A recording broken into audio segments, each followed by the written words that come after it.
დილა მშვიდობისა, ყოვლადწმინდა ღვთისმშობლის ტაძრად მიყვანების დღესასწაულს გილოცავთ ყველას. დღეს 4 დეკემბერია, ხუთშაბათი. თქვენ ერთსულოვნების დილას უყურებთ გეგი ნემსწვერიძესთან და ელისაბედ აბულაძესთან ერთად. ყველას ბედნიერ და მშვიდობიან დღეს გისურვებთ. დილა მშვიდობისა, მეც სრულიად საქართველოს გილოცავთ დღევანდელ დღეს, მშვიდობიან და წარმატებულ დღეს გისურვებთ და შევეცდებით ტრადიციულად საინტერესო გადაცემა შემოგთავაზოთ. ვიდრე არ გაცნობდეთ გადაცემის ანონსს, პირველ რიგში ვნახოთ საეკლესიო კალენდარი და გავიგოთ ვის იხსენიებს დღეს საქართველოს მართლმადიდებელი სამოციქულო ეკლესია.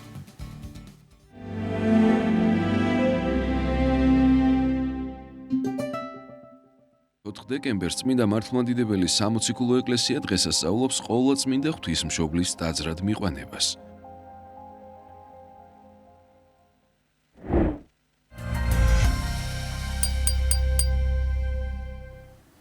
კიდევ ერთხელ გილოცავთ დღევანდელ დღეს და სწორედ დღევანდელი დღესასწაულის მნიშვნელობის არსის შესახებ გვექნება ბუნებრივია საუბარი. შემოგვიერთდება საირმეზე მდებარე წმინდა გრიგოლ ხანძთელის სახელობის ტაძრის მღვდელმსახური დეკანოზი იაკობ მუჯირი. გადაცემის პირველი სტუმარი იქნება მამა იაკობი. წალკის მუნიციპალიტეტის შესახებ გამოიცა წიგნი, რომელიც აერთიანებს დასახლებულ პუნქტებს, სოფლებს, მნიშვნელოვან ისტორიულ, არქიტექტურულ და ხუროთმოძღვრულ ძეგლებს. პროექტის შესახებ გვესაუბრება წიგნის ერთ-ერთი ავტორი, გეოგრაფიის აკადემიური დოქტორი, თბილისის სახელმწიფო უნივერსიტეტის ასისტენტ პროფესორი გიორგი დვალაშვილი, რომელიც გადაცემის მსვლელობისას შემოგვიერთდება. გაზი და უსაფრთხოება, რა უნდა გავითვალისწინოთ ბუნებრივი აირის მოხმარების დროს და როგორ ავიცილოთ თავიდან მძიმე შედეგები. ამ ყველაფერზე მოგვიყვება ნინო გელაშვილი, რომელიც თბილისი ენერჯის წარმომადგენელთან ერთად ჩაგვერთვება გადაცემის დასკვნით ნაწილში უკვე. ასეთი იქნება ჩვენი დღევანდელი გადაცემა. ახლა ვნახოთ ამინდის პროგნოზი და ამინდის პროგნოზის შემდეგ დავბრუნდებით სტუდიაში მოძღვართან ერთად.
დავბრუნდით პირდაპირ ეთერში და წარმოგიდგენთ გადაცემის პირველ სტუმარს, საირმეზე მდებარე წმინდა გრიგოლ ხანძთელის სახელობის ტაძრის მღვდელმსახური დეკანოზი იაკობ მუჯირი შემოგვიერთდა. მამა იაკობ, დაგლოცეთ. დაგლოცოთ, გილოცავთ დღევანდელ დღეს. ჩვენს გილოცავთ, დღეს აღნიშნავთ ღვთისმშობლის ტაძრად მიყვანების დღესასწაულს. ყოველი დღესასწაული, რომელიც ღვთისმშობელთან არის დაკავშირებული, ძალიან ძვირფასია ქართველებისთვის, ჩვენთვის, ჩვენი ერისთვის, ძალიან გვიყვარს ბუნებრივია ეს დღესასწაულები და განსაკუთრებულად ვზეიმობთ, იმიტომ რომ ღვთისმშობლის წილხვედრია ჩვენი ქვეყანა და განსაკუთრებული სიყვარული და სასუება გვაქვს ყოვლადწმინდა ღვთისმშობლის მიმართ. რაც შეეხება დღევანდელ დღესასწაულს, სწორედ ამ დღესასწაულის მნიშვნელობაზე არზე გვინდა რომ ვისაუბროთ, აი რას მოასწავებდა ღვთისმშობლის ტაძრად მიყვანება 3 წლის ასაკში და ის თუ როგორც დახვდნენ მას ბუდელი ზაქარია და ღვთისმსახურნი იერუსალიმის წმინდა ტაძარში, იყო თუ არა ეს მოსწავება იმისა, რომ ღვთისმშობელი თავად გახდებოდა ცოცხალი ტაძარი ქრისტესი? მადლობა კითხვისთვის. რაც შეეხება დღევანდელ დღესასწაულს, ძალიან დიდია და ღრმა მისი მნიშვნელობა, რა თქმა უნდა. და ასევე გვაკავშირებს წმინდა წერილის ცოდნასთან ეს მოვლენა, იმიტომ რომ ყოვლადწმინდა ღვთისმშობლის შობა და ტაძრად მიყვანება არ არის პირდაპირი მნიშვნელობით ნაუწყები წმინდა წერილში. მაგრამ ის გარდამოცემა, რომელსაც ეკლესიის სისავსემ მიანიჭა ღვთივსულიერება და აქედან გამომდინარე ავტორიტეტულობა და მიიჩნია რომ ეს უნდა შეწყნარებული იყო ეს გარდამოცემა, რა თქმა უნდა აქედან გამომდინარე მნიშვნელოვანია და ამიტომ ჩდება კითხვა რამ განაპირობა ეს. ყველა ეს გარდამოცემა ყოვლადწმინდა ღვთისმშობლის ტაძრად მიყვანებასთან თუ ყოვლადწმინდა ღვთისმშობლის შობასთან დაკავშირებით დაკავშირებული არის წმინდა წერილის ტრადიციასთან, ძველათქმისეულ სჯულთან, რომელიც მაცხოვნებლად მიემადლა ადამიანს და რადგან არანაირი წინააღმდეგობა სჯულდებით სწავლებასთან ამ გარდამოცემასა და სჯულს შორის არ არის, აქედან გამომდინარე მიიღო ეკლესიამ. ეხლა რაც შეეხება უშუალოდ აი ამ სწავლებას და გარდამოცემას, რომელიც უკავშირდება ყოვლადწმინდა ღვთისმშობლის ტაძრად მიყვანებას. ჩვენ ვიცით, რომ მისი მამა ზაქარია და ასევე დედა ელისაბედი არის იმ მდგომარეობაში, რომელიც არც თუ ისე სახარბიელოა ძველი აღთქმის სწავლებიდან გამომდინარე. ანუ უშვილო მდგომარეობა, ბერწობა და სხვა ადამიანებთან მიმართებაში, ყოვლადწმინდა ღვთისმშობელთან მიმართებაში და მშობლებთან არ არის ნათქვამი, რა თქმა უნდა, მაგრამ იოანე ნათლისმცემლის მშობლებთან დაკავშირებით წმინდა წერილი ამბობს, რომ გარდასრული იყო დღეთა მისთა. ეს ნიშნავს იმას, რომ ანატომიური ასაკი შვილიერებისა მათ აღარ ქონდათ და უამრავი კითხვა მათთან მიმართებაში ჩნდებოდა. აი ეს კითხვები, რა თქმა უნდა, ზნეობასთან და სულიერებასთან იყო დაკავშირებული, იმიტომ რომ მათი მსოფლმხედველობა, რა თქმა უნდა, პირდაპირ პარალელს და კავშირს აი ამასთან ავლენდა, რომ თუ ადამიანი სულიერია და ღვთის მადლით ცხოვრობს და სათნო ეყოფა უფალს, რატომაა დაბრკოლებული მისი შვილიერება. აი ეს მსოფლმხედველობა, ძველათქმისეული კატეგორიებით ხელმძღვანელობა შეიძლება ითქვას, მოწაფეთა შორისაც ვლინდება, როდესაც ნახეს ყრმა, რომელსაც ჰქონდა უძლურება, მოწაფეები ეკითხებიან, რაბი, ვინ სწოდა ამან, ანუ მშობელთა ამისთა. აქედან გამომდინარე ეს გამორჩეული და გამორჩეულობის სიმძიმე, როგორც ფსიქოლოგები ამბობენ, ამ ოჯახს თან სდევდა, გამორჩეულები იყვნენ თავიანთი აი ამ მძიმე მდგომარეობით და მისმა მამამ ზაქარიამ გადაწყვიტა, რომ განსაკუთრებული მოღვაწეობის ფორმა ეტვირთა, ანუ ემარხა, აღთქმა დაედო ღვთის წინაშე და აი ამ განსაკუთრებული სჯულზე აღმატებული პირადი ღვაწლით და მოღვაწეობით სათნო ყოფოდა ღმერთს და მიმადლებოდა ამის ყვალობაზე შვილ. აი ამის შემდეგ, რა თქმა უნდა, მისი ეს სათხოვარი, მისი ეს მოღვაწეობა შეიწირა უფალმა და ყველა ის საყვედრებელი გარემოება, ასე ვთქვათ, გაქარწყლდა და ვეღარ იტყოდნენ იმას, რომ არ იყვნენ სათნო ადამიანები და მადლმოსილი ცხოვრების მქონე. ასევე მნიშვნელოვანია ის, რომ 3 წლამდე, 1 წლის როდესაც შესრულდა ყოვლადწმინდა ღვთისმშობელი გარდამოცემის თანახმად, ამ გარდამოცემა ზოგიერთი აპოკრიფსას უწოდებს, მაგრამ ეს აპოკრიფი კიდევ ერთხელ უნდა აღნიშნოთ, რომ არის შეწყნარებული ეკლესიის სისავსის მიერ, არის ასევე ღვთისმსულიერ სწავლებად მიჩნეული და კანონიკური წიგნების რანგი აქვს შეიძლება ითქვას, ანუ რაც კანონიკურ წიგნებში არის გარდამოცემული წმინდა წერილის მიერ, ასეთი ღირსებითი, ასე ვთქვათ, მიმართება აქვს აი ამ გარდამოცემასაც. და ამ გარდამოცემის თანახმად, როდესაც 1 წლის შესრულდა, უამრავი ადამიანი იყო მიწვეული ზაქარიას სახლში, მათ შორის სასულიერო პირები, ლევიტელები, სჯულის მცოდნეები, ყველა ის ადამიანი, რომელიც წესიერი და წმინდა ცხოვრებით ცდილობდა ცხოვრებას და ღვთისადმი სათნოყოფას და ესეც არის ერთ-ერთი, ასე ვთქვათ, ებრაული ტრადიცია, რომელიც უნდა აღსრულებულიყო. ეს იყო შვილიერების ლხინება, შეიძლება ითქვას.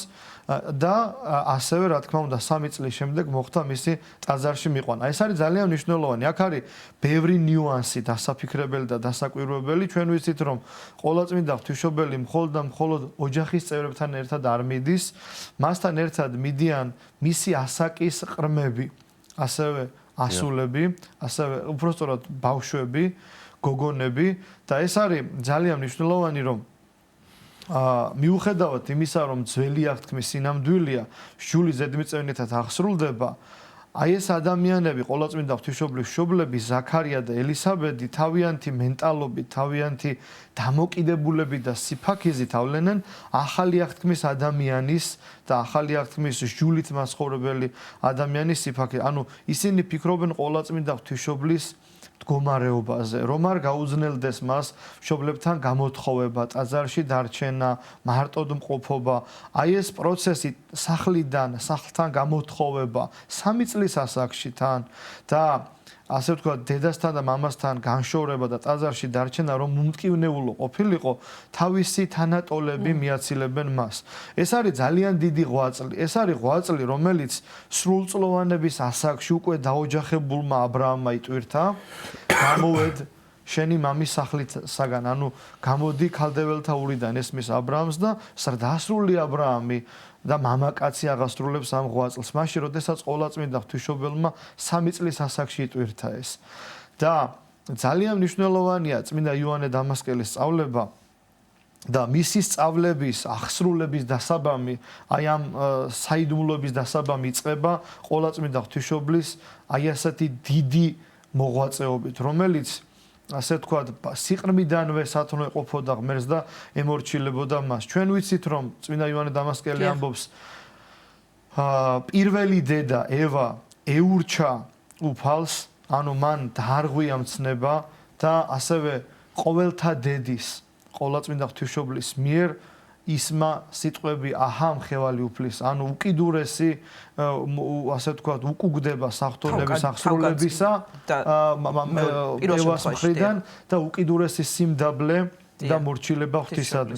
აი ეს არის ძალიან მნიშვნელოვანი და აი ამ პარალელიზმი ძალიან მნიშვნელოვანია წმინდა იოანე დამასკელის ეს ქადაგება, რომელსაც ყოვლადწმინდა ღვთისმშობელთან დაკავშირებს და სხვა მრავალს ამბობს, მაგრამ ერთ-ერთი პირველი შესავალ სიტყვაში, რასაც აღნიშნავს წმინდა მამა, არის სწორედ აი ეს პარალელიზმი, რომელიც ძალიან მნიშვნელოვანია და აი ამით იწყება ყოვლადწმინდა ღვთისმშობლის მორჩილება ღვთისადმი, წმინდა ცხოვრება და ნახეთ რა არის მნიშვნელოვანი. ჩვენ ვიცით რომ იმისათვის რომ ადამიანის განღრთობა მოხდეს, საჭირო არის გარკვეული ტრადიციის აღსრულება, საჭირო არის სჯულის აღსრულება.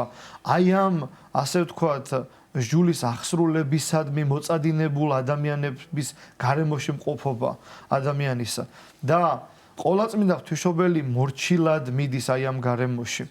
და რა თქმა უნდა, ყველა ის ტრადიცია აღესრულება წმინდა წერილის თანახმად და სწავლების თანახმად, რაც ძველ აღთქმაში იყო და ასევე მნიშვნელოვანია ის, რომ მღვდელმთავარმა დალოცა იგი. და აი ეს დალოცვის ტექსტი, ესეც ასე ვთქვათ, გარდამოცემის თანახმად არის ნაუწყები და ძალიან წააგავს აბრაამთან მიმართებაში ღვთის კურთხევის სიტყვებს, ანუ ის კურთხევა, რომელიც ღმერთმა გააჟღერა აბრაამთან, ყოვლადწმინდა ღვთისმშობელთანაც მსგავსია გაჟღერებული და აი ეს არის ყოვლადწმინდა ღვთისმშობლის ცხოვრებაში წმინდა წერილის სულის შენარჩუნების მაგალითი. აბრაამთან მიმართებაში არის გაჟღერებული ესეთი სიტყვები, ფაქტიურად პერიფრაზია ყოვლადწმინდა ღვთისმშობლის კურთხევა აბრაამის კურთხევისა. კურთხევით გაკურთხებ შენ და განმრავლებით განგამრავლებ შენ და ნათესავისაგან შენისა იკურთხეოდიან ყოველნი ტომნი ქვეყანისანი. ეს არის აბრაამთან გაჟღერებული და ის დალოცვა და ის კურთხევა, რომელიც ყოვლადწმინდა ღვთისმშობელთან მიმართებაში ჟღერდება, ფაქტიურად იგივეა, შეიძლება რამოდენიმე სიტყვა იყოს შეცვლილი. ეს ნიშნავს იმას, რომ ყოვლადწმინდა თუ კი აბრაამი არის ყოველთა მამა და მისი თესლისაგან წარმოდგა ყოველნი ტომნი ქვეყანისანი, მათ შორის დავითი და დავითის გენეტიკური მემკვიდრე არის ყოვლადწმინდა ღვთისმშობელი და ყოვლადწმინდა ღვთისმშობლისაგან, როგორც წმინდა სვიმონ მეტაფრასტი ამბობს, ყოვლითურთ, ანუ სრულად მიიღო ჩვენი კაცობრივი ბუნება, ყოვლითურთ მიიღეთ თბე ჩვენი წმინდათა ქალწულებრივთა სისხლთაგან, ანუ სრულად მიიღო ჩვენი ანატომიური ბუნება ყოვლადწმინდა ღვთისმშობლისაგან და იმ მემკვიდრევა მაცხოვარმა და როგორც აბრაამი არის ყოველთა მამა და მისგან წარმოსდგა ყოველი, ასე ვთქვათ, ასევე და იკურთხა, ესაა ძალიან მნიშვნელოვანი, ასევე დედათა შორის ყოველი ადამიანი წარმოსდგა და იკურთხა, რა თქმა უნდა, მის მიერ შობილი მისი ძის მიერ. დიახ, მამა იაკობ, მაინც რა იყო ყველაზე უჩვეულო ღვთისმშობლის ტაძრად მიყვანებასთან დაკავშირებით? აი, რა მოხდა ისეთი, აი, მაგალითად ცნობილია ხომ გარდამოცემის მიხედვით, რომ წმინდათა წმინდაში ტრადიცია, რომ შეიყვანეს 15 საფეხური განვლეს, რომ ტაძარში შეიყვანეს. აი ეს 15 ჯერ პირველი მნიშვნელოვანი ის არის, რომ პირველად აღსანიშნი, რომ 15 საფეხური განვლო მან და ზოგიერთს უკვირს, რომ როგორ შეიძლება ეს მომხდარიყო და როგორ შეიძლება 3 წლის ბავშვი ესე დამოუკიდებლად ასულიყო. აქ არის გასათვალისწინებელი ძველაღთქმისეული ტრადიცია. ეს საფეხურები არისო ისეთი საფეხური, რომელიც ჩვენ წარმოგვიდგენია და ასევე ტრადიცია რატომ ახსენეთ? თითოეულ საფეხურზე ხდებოდა გალობის წარმოთქმა, ანუ ეს არ ხდებოდა ერთჯერადად, ასე ვთქვათ, არბენა ამ კიბეებზე, არამედ ეს ასვლა იყო სულიერი კიბის სახე, შეიძლება ითქვას, ადამიანის სულიერი დაწინაურების წინა სახე და თან როგორც ადამიანი იზრდება და მტკიცდება სულიერებაში, ასევე მიახლებოდა, ასე ვთქვათ, ძველი აღთქმის მოქალაქე სოლომონის ტაძარს. და აი ეს გეგმარება არქიტექტურული, რომ ჯერ არის სტოა, მერე არის დაუშვათ ტაძარი, შუანაწილი და მერე წმინდათა წმინდა. აი ესეც ნიშნავს იმას, ძალიან ბევრ, მაგალითად კვიპროსში არის ეს ტრადიცია, რომ ძალიან დიდი ნაწილი მონასტრულ ცხოვრებაში ჟამნები მაგალითად ჯერ სტოაში აღესრულება და მონასტრის წინამძღვარი და საძმო შემდეგ გადადის დაუშვათ შუანაწილში და ბოლო შედის საკურთხეველში. აი ესეთი რამ იყო ძველაღთქმაშიც და უფრო ხანგრძლივი კიდე თითოეულ საფეხურთან მიმართებაში, როგორც ვთქვით, იგალობებოდა საგალობელი და ნელ-ნელა მიახლებოდნენ, ისევ როგორც თუნდაც ჩვენ სანამ ტაძარში შევალთ, განვეწყობით სულიერად და ფსალმონიდან ვამბობთ სიტყვებს, შევიდე სახლსა შენსა, თაყვანისთე ტაძარსა წმინდასა შენსა და ამის შემდეგ შევდივართ. მერე კიდე სასულიერო პირი წირვის წინ ამბობს შემთხვევის ლოცვებს და მერე შედის საკურთხეველში. აი ეს, ასე ვთქვათ, ლიტურგიკული ქრონოლოგია აღებულია ძველი აღთქმიდან და ესეთი გაუაზრებელი და სწრაფი მიახლება სიწმინდესთან არ ხდებოდა და ლიტურგიკული დამყოვრებით შეიძლება ითქვას, ანუ რაღაცა პერიოდის გასვლის შემდეგ პირველი საფეხური, მეორე საფეხური, სტოა, შუანაწილი, წმინდათა წმინდა, ამის შემდეგ ხდებოდა მიახლება. რაც შეეხება ყოვლადწმინდა ამ 5 საფეხურის აღსვლის შემდეგ ხდება ყოვლადწმინდა ღვთისმშობლის შეყვანება წმინდათა წმინდაში. აი ეს არის ძალიან მნიშვნელოვანი. უჩვეულოა იმის გამო, რომ ერთ-ერთი მღვდელიც კი არ შედიოდა. და შედიოდა მღვდელმთავარი წლითიწლად, ანუ წელიწადში ერთხელ. აი ეს ახლა საიდან ვიცით, რომ წლითიწლად შედიოდა, რომ მღვდელმთავარი შედიოდა. დანარჩენ სხვა შემთხვევაში, რაც აღესრულებოდა ტრადიციულად და ჯულდებითად, ძველაღთქმაში იგივე ხდება ამ წმინდა გარდამოცემაშიც და ამიტომაც დაბეჯითებით და ასე ვთქვათ, თამამად ვამბობთ ამას, რომ წელიწადში ერთხელ ტრადიციით თანახმად მხოლოდ და მხოლოდ მღვდელმთავარი შედიოდა. და ნახეთ რა არის მნიშვნელოვანი, რომ წელიწადში ერთხელ რატომ უნდა შესულიყო მღვდელმთავარი. ცოდვათა ჩვენთათვის და ერისა უმეცრებისათვის. აი ესეთი სიტყვა ნახსენები ბასილი დიდის წირვაში, თუ არ ვცდები წმინდა იოანე, უпростоრად ბასილი დიდის წირვაშიც მეორდება და უპირველეს ყოვლისა წმინდა იოანე ოქროპირის ჟამის წირვის დროს არის ნახსენები და აი ეს დამოკიდებულება არის ასევე ძველაღთქმისეული, რომ სასულიერო პირი, რა თქმა უნდა, პირადი ცოდვის გამო ითხოვს უპირველეს ყოვლისა, ნუ ცოდვათა ჩვენთათვის დააყენებ მათ სასულისა წმინდისა შენისას, ეს სიტყვებია ნახსენები ნახსენები და სხვა მრავალი, ანუ პირველ რიგში მკურნალო განიკურნე თავი შენი ეს პრინციპი მოქმედებს ღვთელმოქმედების დროს, ანუ ჩვენი პირადი ცოდვებისთვისაც ვითხოვთ შენდობას და რა თქმა უნდა ერისა უმეცრებისათვის, ანუ იმ გარე ერისათვის, რომელიც საკურთხევლის მიღმა დგას და ვინც არ დგას და ვერ იაზრებს ამის აუცილებლობას, როგორც ქრისტე ამბობს, სხვანიცაც ხოვარნი მიდგან და ისინიც რომ ამ სამწყსოს შემოვიდნენ. აი ამის გამო ხდებოდა ძველ აღთქმაშიც და ასევე ახალ აღთქმისეული გააზრებით, რა თქმა უნდა, ქრისტეს სისხლის და ხორცის შეწირვა, ეს ხდებოდა ძველ აღთქმაში, მაგრამ რა თქმა უნდა, ჯერ არ იყო განკაცებული ღმერთი და იქ უკვე ასე ვთქვათ, ყოლა დასაწველი და პირუტყვის შეწირვა ხდებოდა. ამიტომაც იყო ნახსენები ძველ აღთქმაში სიტყვები ფსალმუნთა წიგნში შესწირევდით უფლისა შვილნი ღმრთისანი, შესწირევდით უფლისა შვილთა ვერცხთასა. ხოლო ახალ აღთქმისეული ტარიგი, რა თქმა უნდა, არის ქრისტე და კრავი და ძველ აღთქმისეულ აი ამ ასე ვთქვათ შეწირვის მონაკვეთში წელიწადში ერთხელ შედიოდა მღვდელმთავარი იმ გარემოების გამო, რაც უკვე ვახსენეთ და მღვდელმთავარმა გადაწყვიტა ჩვეულების დარღვევა და ასე ვთქვათ ტრადიციის დარღვევა და მხოლოდ არათუ მღვდელმთავარი, არამედ ყოვლადწმინდა ღვთისმშობელი შედის მასთან ერთად.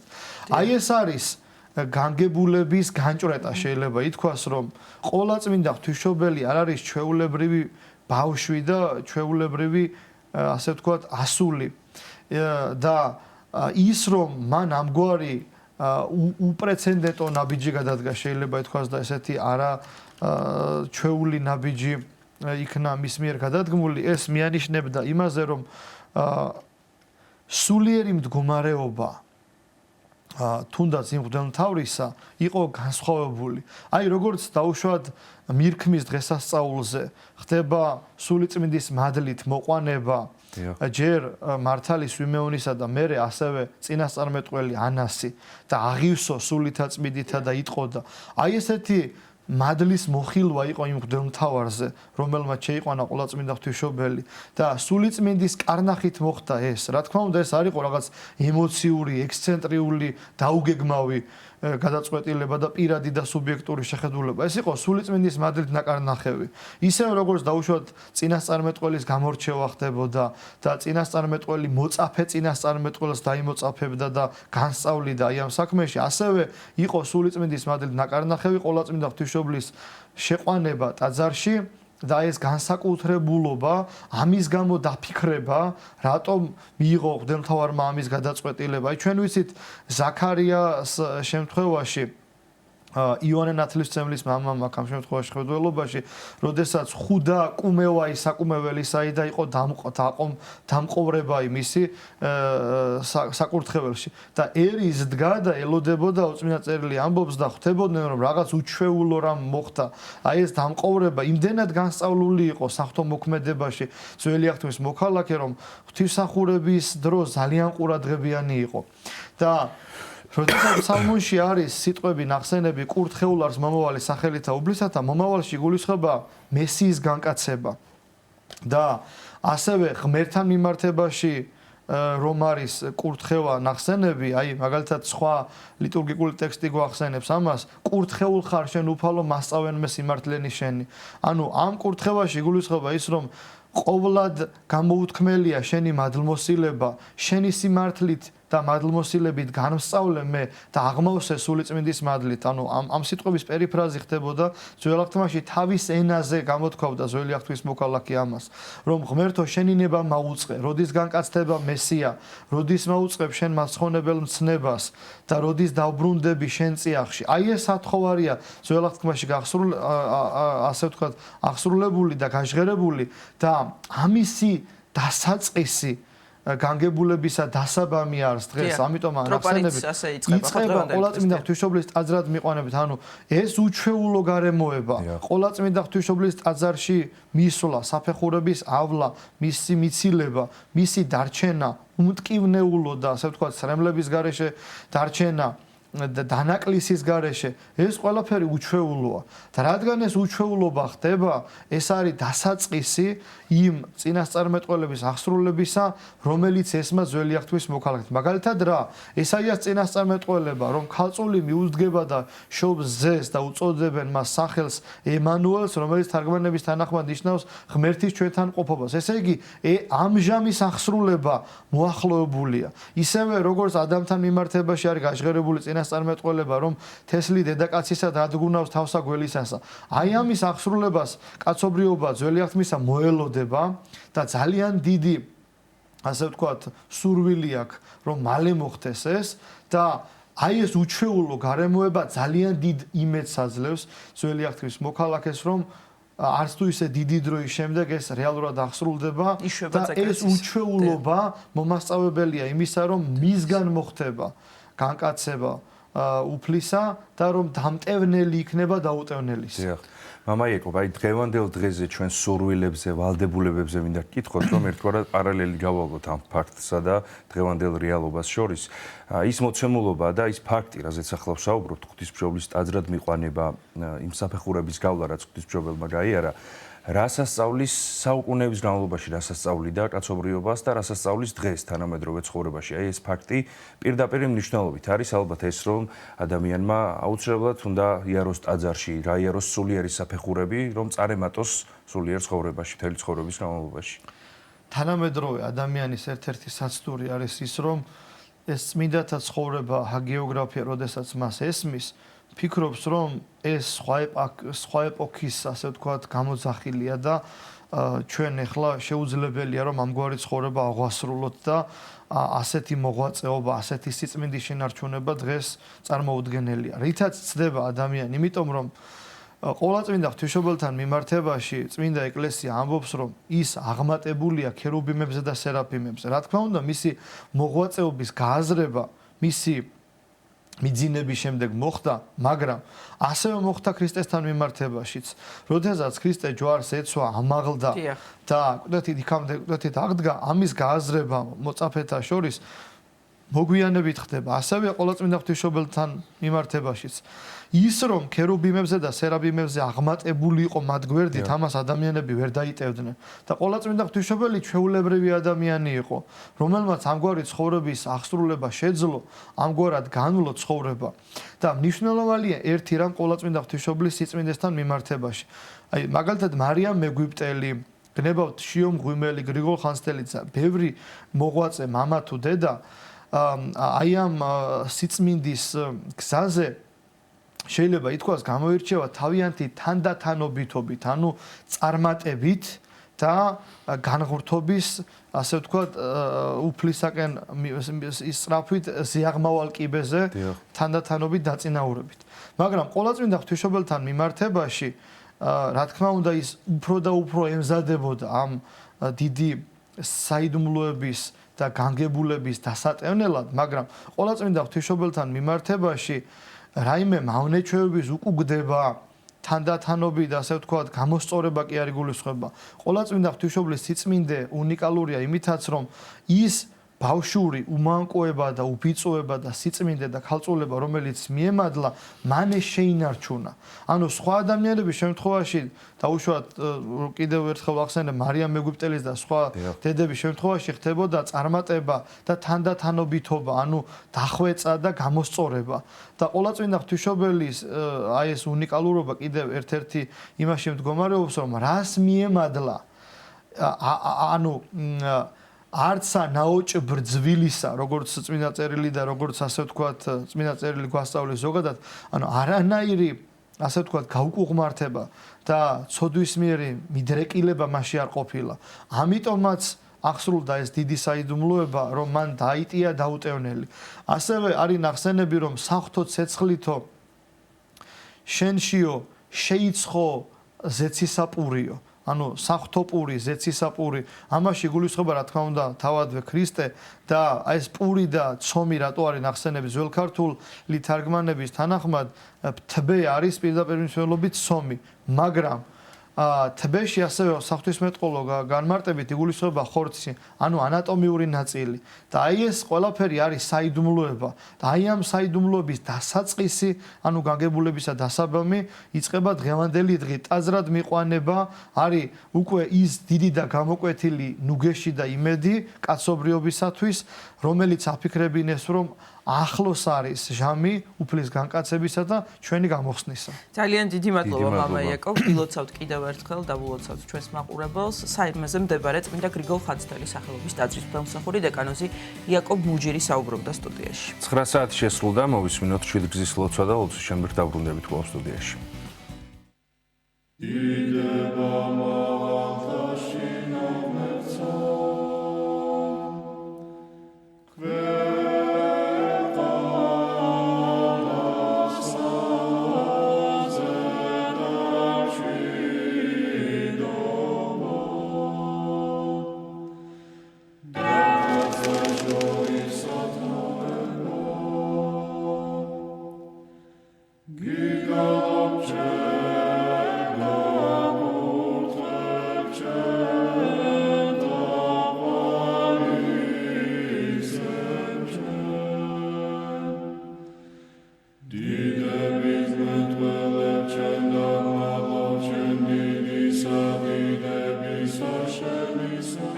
ამაო ჩვენო, რომელი ხარ ცათაშინა, წმინდა იყავნ სახელი შენი, მოვედინ სუფევა შენი, იყავნ ნება შენი, ვითარცა ცათაშინა, ეგრეცა ქვეყანასა ზედა, პური ჩვენი არსობისა, მომეც ჩვენ დღეს და მომიტევენ ჩვენ თანანადებნი ჩვენი, ვითარცა ჩვენ მიუტევებთ თანამდებთა მათ ჩვენთა და ნუ შემიყანებ ჩვენ განსაცდელსა, არამედ მიხსნენ ჩვენ ბოროტისაგან.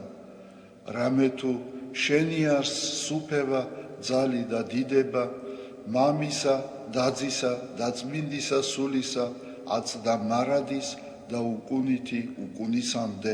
ამინ. მიწყალე ღმერთო, დიდითა წყალობითა შენითა და მრავლითა მოწყალებითა შენითა ახოცე უჯულოება ჩემი. უფროს განბანე მე უჯულოებისა ჩემისაგან და ცოდვათა ჩემთაგან გამწმინდე მე. რამე თუ უჯულოება ჩემი მე უწყი და ცოდვა ჩემი წინაშე ჩემს არს მარადის. შენ მხოლოსა შეგწოდე და ბოროტი შენ წინაშე ვყავ. რათა განმართლე სიტყვათაგან შენთა და ზლოს ჯასა შენსა. რამე თუ ესე რა უჯულოებათა შინა მიუდგა და ცოდვათა შინა მშამე დედამან ჩემა. რამე თუ ესე რა ჭეშმარიტება შეიყვარე, უჩინონი და დაფარონი სიბნისა შენისანი გამომიცხადენ მე. მას ხორო მე უსუბითა და განწმინდე მე. განბანო მე და უფროს თოვლისა განსპეტაკნე. მას მინო მე გალობაი და სიხარული და იხარებდნენ ძვალნი დამდაბლებულნი. გარე მიაქციე პირი შენი ცოდვათა ჩემთაგან და ყოველი უჯულოებაინ ჩემნი ახოცე. გული წმინდა დაბადე ჩემთანა ღმერთო და სული წრფელი განმიახლე გვამსა ჩემსა. ნუ განმაგდებ მე პირისა შენისაგან და სულსა წმინდასა შენსა ნუ მიმიღებ ჩემგან. მომეც მე სიხარული მაცხოვარებისა შენისა და სულითა მთავრობისათა დამამტკიცე მე. ვასწავლე უჯულოთა გზანი შენი და უღმრთონი შენ და მოიქცენ. მიხსენ მე სიცხთაგან ღმერთო, ღმერთო ცხოვრებისა ჩემისაო. იხარებდეს ენა ჩემი სიმართლესა შენსა. უფალო, ბაგენი ჩემნი აღახვენ და პირი ჩემი უთხრობდეს ქებულებასა შენსა. რამე თუ უკეთუმცა გენება, მსხვერპლი შემცა მეწირა, არამედ საკვერთხი არ აქთნდეს. მსხვერპლი ღმრთისა არს, სული შემოსრული, გული შემოსრული და დამდაბლებული ღმერთმან არა შეურაცხყოს. კეთილი უყვა უფალო ნებითა შენითა სიონსა და აღეშენენ ზღუდენი იერუსალიმისანი. მაშინ გთნდეს მსხვერპლის სიმართლისა შესაწირავი და ყოვლად დასაწველი. მაშინ შესწირნენ საკურთხეველსა შენსა ზედა ზვარაკნი. დიდება მამასა და ძესა და წმინდასა სულსა, აწდა მარადის და უკუნითი უკუნისამდე. ამინ. ალილუია, ალილუია, ალილუია, დიდება შენ და ღმერთო. ალილუია, ალილუია, ალილუია, დიდება შენ და ღმერთო. ალილუია, ალილუია, ალილუია, დიდება შენ და ღმერთო ჩვენო, დიდება შენ და. ღვთისმშობელო ქალწულო გიხაროდენ, მიმადლებულო მარიამ უფალი შენთანა, კურთხეულ ხარ შენ დედათა შორის და კურთხეულ არს ნაყოფი მუცლისა შენისა, რამე თუ მაცხოვარე გვიშევ სულთა ჩვენთა. უფალო დიდება შენ და გადაარჩინე და გამთლიანე საქართველო. უფალო დიდება შენ და გადაარჩინე და გამთლიანე საქართველო. უფალო დიდება შენ და გადაარჩინე და გამთლიანე საქართველო.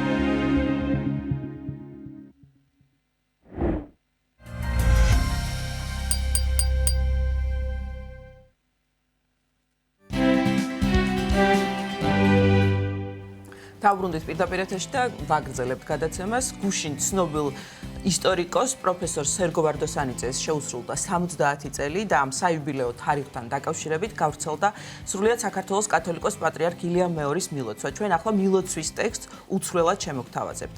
ბატონ სერგო ვარდოსანიძეს გულითადად ვილოცავთ საიუბილეო თარიღს დაბადებიდან 70 წელს. მან თავისი ცხოვრება სრულიად ახალგაზრდამ დაუკავშირა ეკლესიას. დღემდე მის წიაღში მოღვაწეობს და ამ სივრცეში გამორჩეული ადგილი უკავია. იგი არის საქართველოს ეკლესიის ისტორიის და განსაკუთრებით უახლესი ისტორიის შესანიშნავი მცოდნე, გონიერი, თავშეკავებული, ენერგიული, ორატორული და ორგანიზატორული ნიჭით დაჯილდოებული, მრავალმხრივი პიროვნება, თაობათა აღმზრდელი, ავტორი არაერთი ფრიად ღირებული წიგნისა და ნაშრომისა.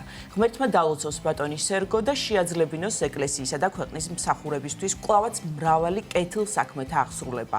ღმერთმა დალოცოს მისი ოჯახი. ილია მეორე სრულიად საქართველოს კათოლიკოს პატრიარქი, თბილისი 2025 წელი.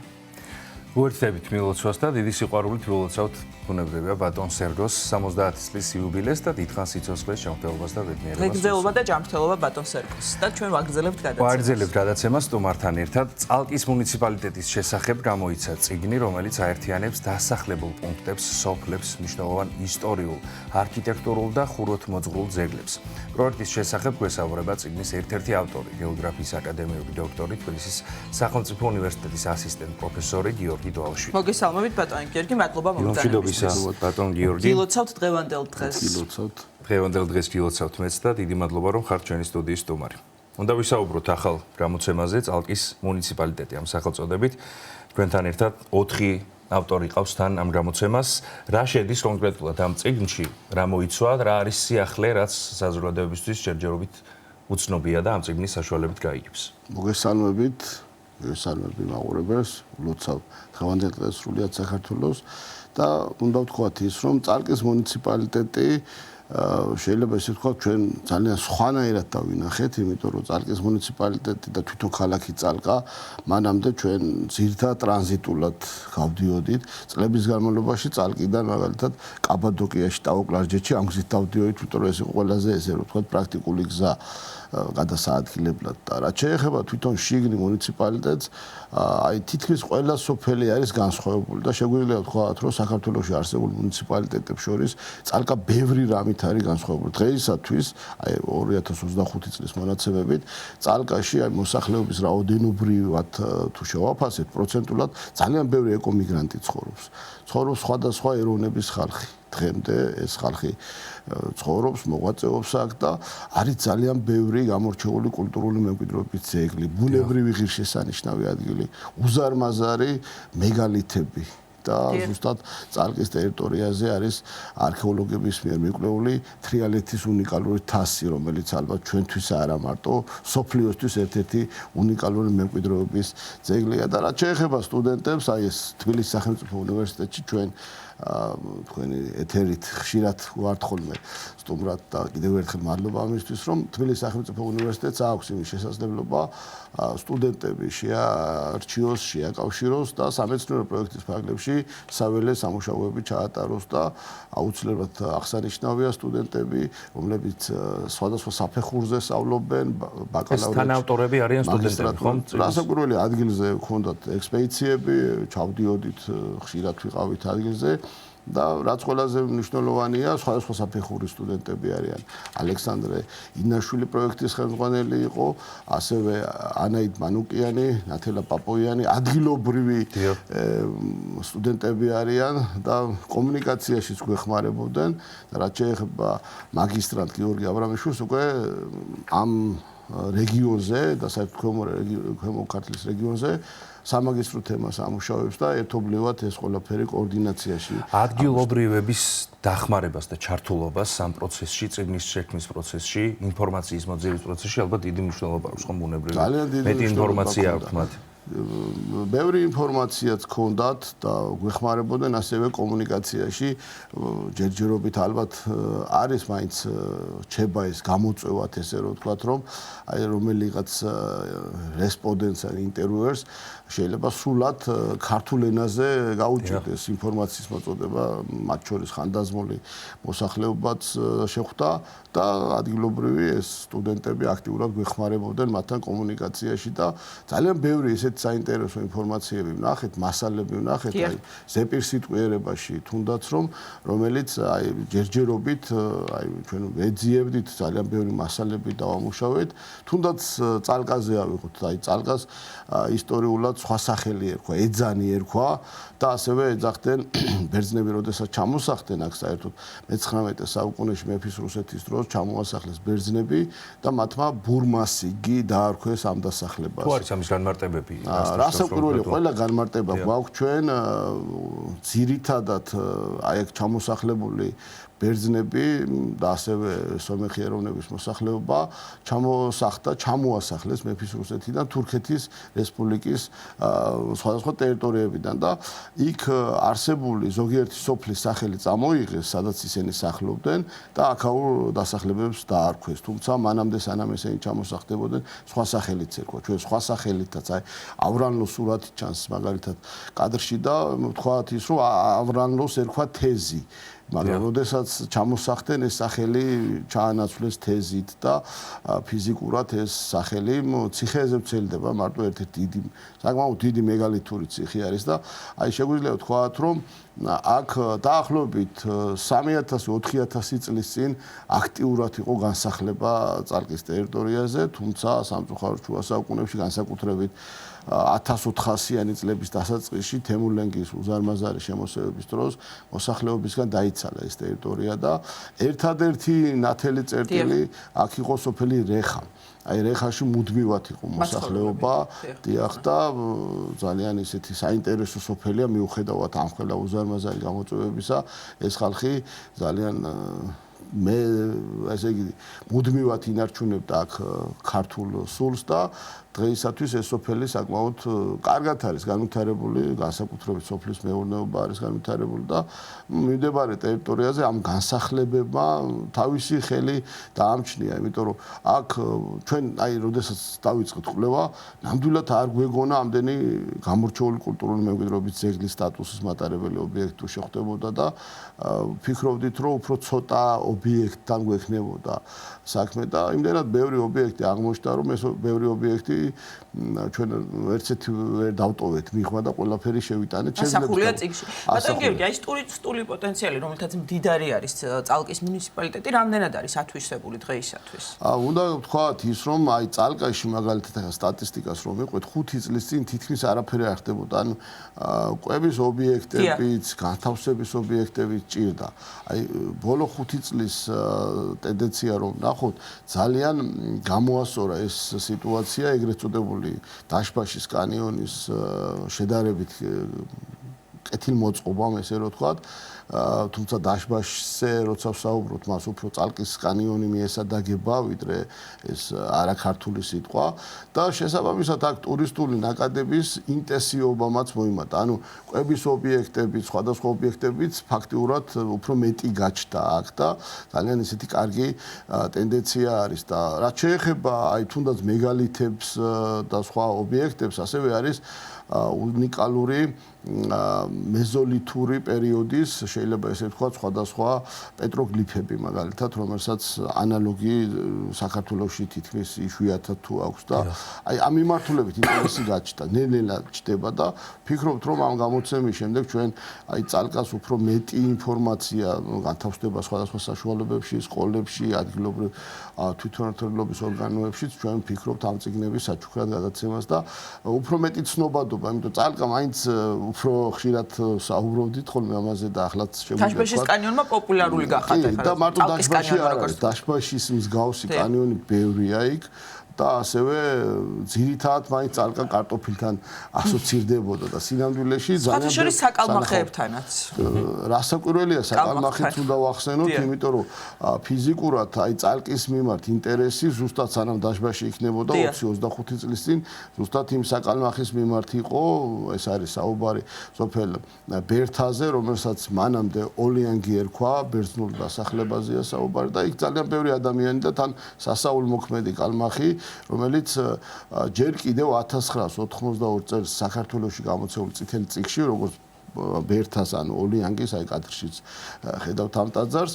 ამ უნიკალურ მიწისქვეშა მდინარეში მობინადრე კალმახზე იყო საუბარი და ერთი არ რამოდენიმე კალმახზე ეს კალმახები ისევ არიან შეიძლება იქ ნახვა ეს არის უნიკალური წყალი აი წარმოვიდგინოთ რომ ტაძრის ქვეშ უზარმაზარი მდინარე გამოედინება ასეთი უნიკალურობის გამო ის თავის დროზე 80-იან წლებში წითელ წიგნში მოხვდა და ამის მიმართ იყო ინტერესი და ეს უფრო მეტად იცოდა საზოგადოება, მაგრამ აბსოლუტურად ყველა სოფელი, აი ზუსტად ახლა კადრში რაც გვაქვს, აი აქ არის ის უნიკალური პეტროგლიფები, რომელიც სამწუხაროდ უნდა ვთქვათ, რომ დაზიანებული არის ხელით ვიღაცებს ის ნაკაწრი აქვს და აი ამ პეტროგლიფებს დაფიქსირებული არის მაგალითად აქლემები.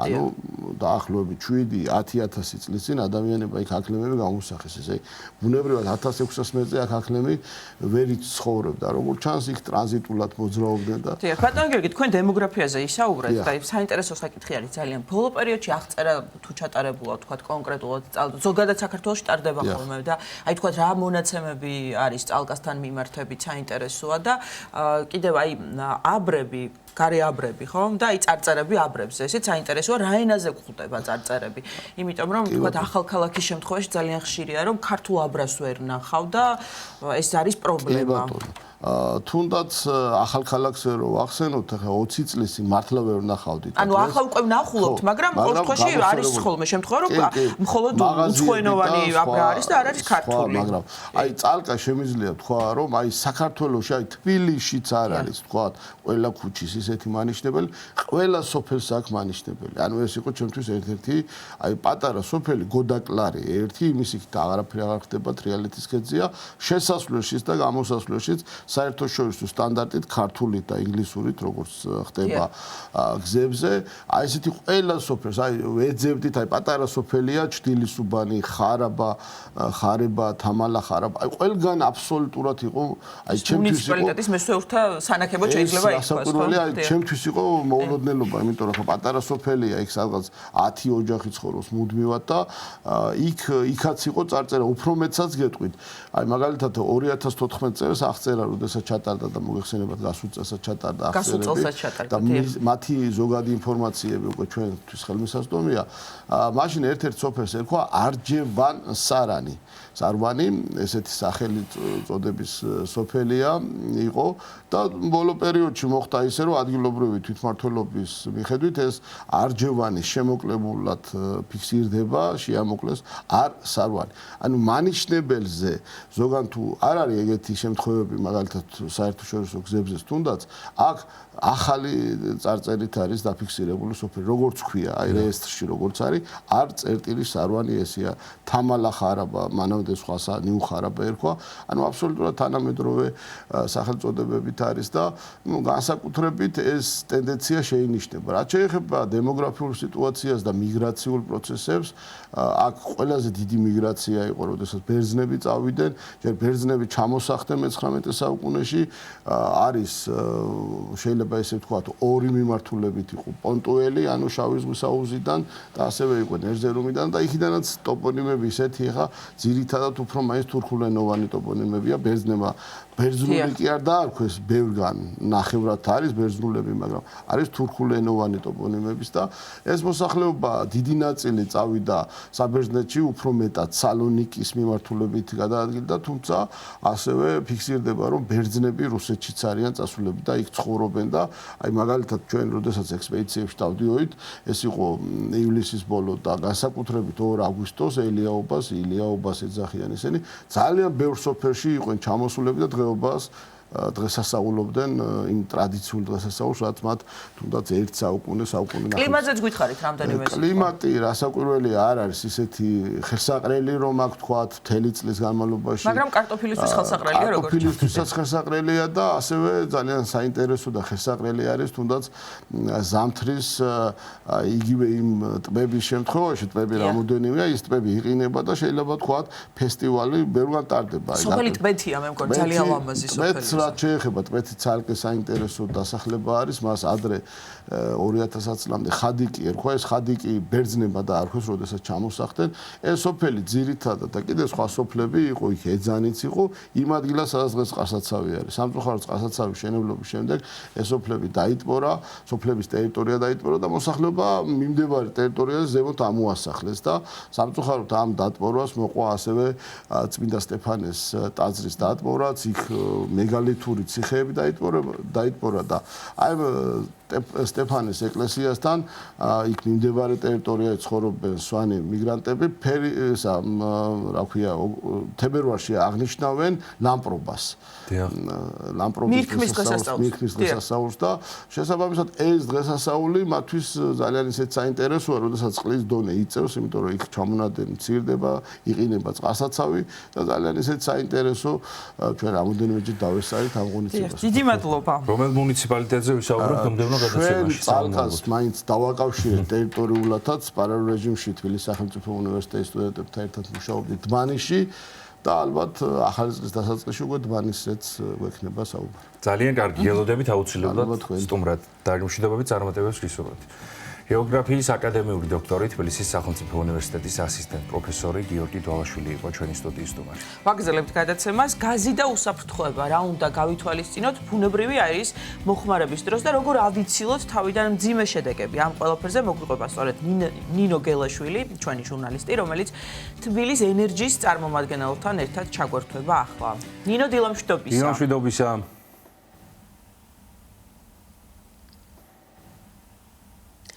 დილამშვიდობისა. ფიქრობ ეს სწორედ ის საკითხია, რომლის უყურადღებო დატოვებამაც შესაძლებელია ძალიან მძიმე შედეგებამდე მიგვიყვანოს. სწორედ ამიტომ მე დღეს შევესწრები ჩვენს მაყურებელს ბევრი საჭირო და საინტერესო ინფორმაცია და რჩევები მივაწოდო. და მე თანხმობით ალბათ რომ ზამთრის სეზონის მოსვლასთან ერთად ბუნებრივი აირის გამოყენების შემთხვევებიც იზრდება და შესაბამისად იზრდება რისკი. სწორედ ამიტომ ჩემთან ერთად ახლა არის თბილისი ენერჯის ტექნიკური დირექტორის მოადგილე გიორგი ლეფსვერიძე და მასთან ერთად გავიგებთ თუ როგორ უნდა დავიცვათ ბუნებრივი აირის გამოყენებისას უსაფრთხოების ზომები. მოგესალმებით ბატონო გიორგი. მოგესალმებით თქვენს მაყურებელს. როგორც უკვე აღვნიშნე, ბუნებრივი აირის გამოყენება მიმატა ზამთრის სეზონზე და შესაბამისად ეს პრობლემა კვლავ აქტუალური გახდა. რომ გადავხედოთ სტატისტიკას და თქვენს გამოცდილებას, როგორი არის ამ მხრივ მონაცემები და რა შემთხვევები არის ხოლმე ყველაზე მეტად პრობლემური? მე მინდა გითხრათ, რომ სტატისტიკა არის უბედური შემთხვევების არის რადიკალურად შემცირებული, სრულიად ხაზგასმით მინდა აღვნიშნო, რომ წინა წლებთან შედარებით უბედური შემთხვევების სტატისტიკა დავიდა ერთეულებამდე, შესაბამისად შემცირდა რადიკალურად და ამასთან ერთად მე მინდა პირველი რაც მოუწოდო ჩვენს მომხმარებლებს და ეს არაერთხელ მოგვიწოდებია თქვენი ეთერის და სხვა ტელევიზიების მეშვეობით და რამაც განსაკუთრებული შედეგი გამოიღო ჩვენ მუშაობასთან ერთად, ჩვენი თანამშრომლების ყოველდღიურ მუშაობასთან ერთად, ეს არის ღია წვის კამერიანი დანადგარები, კიდევ განმეორდები, არაერთხელ დარჩა კიდევ მოსახლეობაში ღია წვის კამერიანი დანადგარები დახურულ სივრცეში დამონტაჟებული, ეს არის წყალგამაცხელებლები, ეს არის გამათბობლები, რომლის დახურულ სივრცეში დამონტაჟებაც არის სასტიკად აკრძალული. სწორედ ღია წვის კამერიანი, არასწორად დამონტაჟებული ღია წვის კამერიანი დანადგარის გამო ხდება უბედური შემთხვევები, რასაც ქვია CO2 ინტოქსიკაცია, რაც წინა წლებში მრავლად იყო, დაახლოებით 30-დან 40 ადამიანის გარდაცვალება ხდებოდა ერთ კალენდარულ წელიწადში და მე მინდა გითხრათ, რომ გადაუბრუნდეთ თავში სტატისტიკას, რომ წელს ერთ კალენდარულ წელში დარჩა უკვე 20 დღე, რაც დაახლოებით წლის დამთავრებამდე დაღუპულია ერთი ადამიანი, როდესაც სტატისტიკა წინა 2019-18 სანამ დაიწყებოდა აქტიური მუშაობა ჩვენს მიერ იყო 30-დან 40 ადამიანამდე. ეს რაც შეეხება ღია წვის კამერიანს და ვაფრთხილებ ჩვენ მოსახლეობას, რომ თვითნებურად არ დაამონტაჟონ. დაამონტაჟონ დახურული წვის კამერიანი, იგივე ტიპის დანადგარებია, რეკომენდაციის სახით მივცეთ თქვენ მაყურებელს, როდესაც შეძენას დააპირებენ, აუცილებლად მოითხოვონ, ძალიან მარტივია, დახურული წვის კამერის მქონე ან წყალგამაცხელებელი, ან გამათბობელი, რომელიც უნდათ. ამასთან ერთად ეს არის, როდესაც რომ ავირიდოთ თავიდან CO2 ინტოქსიკაცია ნახშირჟანგით. ამასთან ერთად მეორე ტიპის უბედური შემთხვევები ხდება ბუნებრივი აირით გამოწვეული, ეს არის უყურადღებობა, თვითნებური მონტაჟი, რაც მე მინდა ხაზი გაუსვა, რომ კიდევ მრავლად არის ჩვენს მოსახლეობაში ეს არის თვითნებური მონტაჟი, არასწორი მონტაჟი, რომლისგანაც ხდება მერე გაზის ბუნებრივი აირის გაჟონვა და აფეთქება. ანუ CO2 ინტოქსიკაცია ორ ნაწილად იყოფა უბედური შემთხვევები, CO2 ინტოქსიკაცია და აფეთქება. შესაბამისად მე მინდა მოუწოდო ყველა ჩვენ მაყურებელს, რომ თვითნებურად არ დაამონტაჟებინონ არავის ხელოსანს, ეგრეთ წოდებულ ხელოსნებს და ასე შემდეგ, მოგმართონ ჩვენ კომპანიას, ოდესაც მოინდომებენ ან შიგრით სახში დემონტაჟს, მონტაჟს, ახალი დანადგარის დამატებას და ასე შემდეგ და ჩვენი კვალიფიციური ხელოსნები მოემსახურებიან და დაუმონტაჟებენ ბუნებრივ აირს. ამასთან ერთად გაზის სუნის შეგრძნებისას როგორც კი მათ მიერ აღიქმება, რომ ქუჩაში, სადარბაზოში, მათკუთვრილ ბინაში დგას გაზის სუნი, დაუყოვნებლივ დაერეკონ 114-ზე. ეს არის 24/7 ჩვენი საავარიო ნომერი და ჩვენ დაახლოებით 15 წუთიდან 30 წუთამდე ინტერვალში შეიძლება უფრო მალეც მივალთ ადგილზე და მოვემსახურებით. სწორედ ამ კითხვის დასმა მინდოდა, რომელი მოწყობილობები იყო განსაკუთრებულად საშიში და გამოდის, რომ საზოგადოების ცნობიერება ამ კუთხით შედარებით ამაღლებულია, უბრალოდ გაყიდვაში ისევ არის და ერთეულ ოჯახებში ისევ არსებობს, ხო? კი, საზოგადოების ცნობიერება მინდა გითხრათ, რომ მკვეთრად არის ამაღლებული სრულიად გადაჭარბების გარეშე. შესაბამისად, გაყიდვაში არის ისევ, იმიტომ რომ მას როგორც ყველა დანადგარს და მოწყობილობას აქვს თავის მონტაჟის წესი. შესაბამისად, მე მაგიტო გავუსვი ხაზი, რომ ღია წვის კამერიანი დანადგარის დამონტაჟება არ შეიძლება დახურულ სივრცეში, ანუ სახლში. თორემ აივანზე, ღია, სადაც ნიავდება სახლის კედელზე, გარე კედელზე, ჩვეულებრივად შეიძლება ღია წვის კამერიანი წყალგამაცხელებლის დაყენება, მაგალითად. მე რამდენადაც მაქვს ინფორმაცია, თბილისი ენერგიის მონიტორინგის სამსახური ხშირად დადის ოჯახებში და ამოწმებს, რამდენად სწორად არის ხომ დამონტაჟებულია ესა თუ ის მოწყობილობა. ჩვენი დაახლოებით 230 თანამშრომელი, ამას სემეკის კანონმდებლობაც ითვალისწინებს და ეს არ არის ჩვენი ასე ვთქვათ, მონდომება, ეს არის კანონმდებლობის მიხედვით. ყოველდღიურად დაახლოებით 200-დან 230 თანამშრომლამდე წინასწარ გაწერილი გრაფიკის მიხედვით დადის ჩვენს აბონენტებთან ბინებში და ამოწმებს და სადაც აღმოაჩენს არასწორად დამონტაჟებულ დანადგარს, ხდება ადგილზევე მათი ჩაჭრა, ამ დანადგარისკენ მიმავალი გასადენის ჩაჭრა, ან ამ დანადგარის სრული დემონტაჟი.